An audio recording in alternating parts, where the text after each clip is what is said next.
Benjamin Auger, bonjour.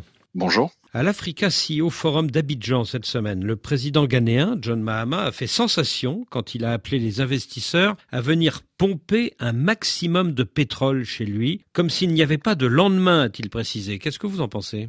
Je pense que c'est très classique de tous les dirigeants de pays producteurs. L'objectif est de produire le plus vite possible. Et John Mahama, qui vient d'arriver au pouvoir, a besoin de revenus significatifs. Et donc, c'est assez classique que dans le sillage de l'arrivée de Trump au pouvoir, qui justement va faire son possible pour augmenter encore la production pétrolière de son pays, eh bien, à l'image de Trump, il essaie de suivre ses traces pour augmenter les revenus de son pays à court terme. Et d'ailleurs, John Mahama a été assez honnête puisqu'il a précisé que son idée, c'était de forer un maximum de pétrole tant que la demande est encore présente, avant que le monde bascule vers les énergies renouvelables, car son obsession, a-t-il dit, c'est de ne pas laisser son pétrole inexploité. Oui, encore une fois, c'est la stratégie de tous les dirigeants des pays producteurs de pétrole. L'objectif, c'est de produire jusqu'à la dernière goutte, donc il y a une rentabilité par rapport à leur gisement. Et le Ghana est un pays qui est déjà dans une forme de maturité, même si la production a commencé assez tardivement. Et donc, l'objectif, c'est d'essayer de faire en sorte que des investisseurs viennent pour trouver de nouveaux gisements pour que la production puisse à nouveau remonter. Et c'est vrai qu'il a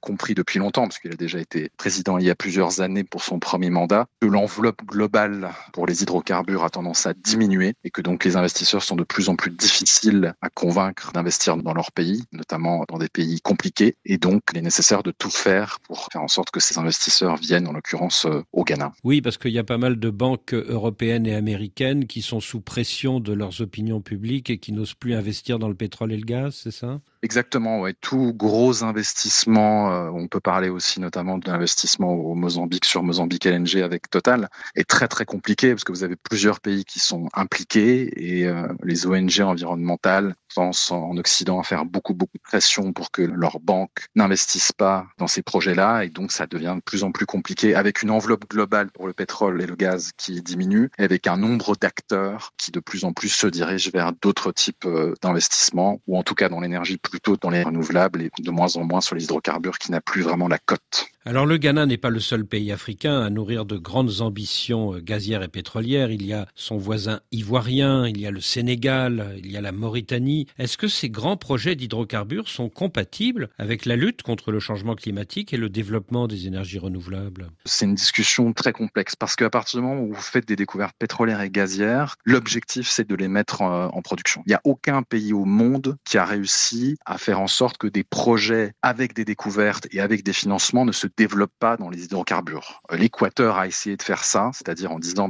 Chevron a fait des découvertes, on ne les développe pas si les organisations internationales nous donnent l'équivalent en revenus. Et finalement, évidemment, Chevron a développé parce que personne n'a proposé de solution. Donc tous les pays que vous avez cités, qui sont à des niveaux différents de développement pétrolier et gazier, leur objectif c'est de produire au maximum du pétrole et du gaz. Et les barils qui ont été découverts ne vont pas être transformés en énergie électrique parce que l'énergie électrique va venir des renouvelables. Donc les énergies renouvelables, ça va permettre justement de l'énergie pour ces pays-là. Donc plus vous faites de l'énergie renouvelable dans ces pays-là, plus vous avez une capacité d'exportation des hydrocarbures. C'est tout à fait la stratégie des gros pays producteurs, notamment dans le Golfe, comme l'Arabie Saoudite, qui construisent d'énormes fermes solaires, justement pour leur électricité propre, pour pouvoir continuer à exporter le plus grand nombre de barils de pétrole. Alors, au cours de son intervention à l'Africa CEO Forum d'Abidjan, le président ghanéen a fait cet aveu. J'ai honte de dire que seulement 2,7% de l'énergie que consomme le Ghana provient des énergies renouvelables, notamment du solaire. Est-ce que l'énergie verte, ce n'est pas encore un gadget ? En fait, c'est très difficile à structurer des financements. C'est des énergies qui sont pas continues, donc c'est difficile de le stocker. Et les hydrocarbures permettent justement d'avoir une énergie continue, plutôt bon marché, et donc on va plutôt à la facilité. Donc c'est en grande partie pour ça qu'il y a encore une très grande majorité des centrales en Afrique qui sont au pétrole, au gaz et évidemment encore pire, au charbon, qui est encore plus rentable. Donc c'est une question de rentabilité, de facilité d'investissement et aussi du fait que vous avez de l'énergie en continu, contrairement à l'énergie renouvelable.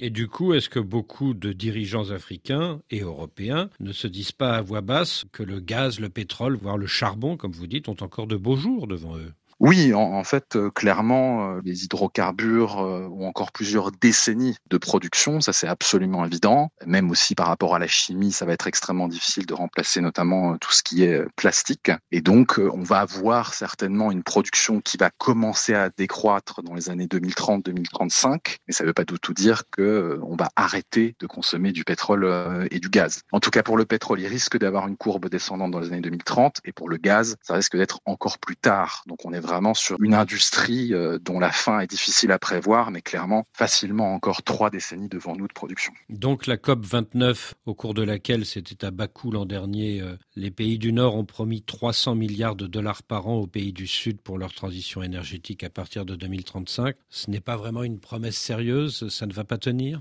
Non, je pense que ça a le mérite d'exister, ça a le mérite d'être en débat, mais c'est vrai que vous voyez tous ces pays qui organisent les COP, que ce soit en Azerbaïdjan ou avant c'était les Émirats arabes unis notamment, c'est des pays dont l'objectif principal est de produire de plus en plus de pétrole et de gaz. Donc il y a une grande hypocrisie, tout simplement parce que les hydrocarbures restent extrêmement rentables. Et tant que les énergies renouvelables ne seront pas très rentables, ou en tout cas beaucoup moins rentables que les énergies fossiles, ça sera extrêmement difficile d'aller vers une transition très rapide. Et de plus, vous avez certainement dû voir, mais une grande partie des grosses majors pétrolières qui avaient commencé à investir des milliards et des milliards dans la production d'énergie verte sont en train de largement diminuer leurs ambitions, tout simplement parce que les actionnaires considèrent que ce secteur d'activité dans des grosses majors pétrolières étant très très peu bénéficiaire, ils préfèrent produire le plus possible jusqu'à la fin de leurs réserves, comme c'est le cas du président Mahama au Ghana, et aller jusqu'au bout en fait de ce qu'il est connu des réserves pétrolières, et puis passer à autre chose quand il y aura plus de pétrole. Mais il y a un vrai changement de stratégie, et c'est aussi en grande partie lié avec l'arrivée de Trump, qui est totalement décomplexé par rapport au tout pétrole et tout gaz. Benjamin Auger, merci.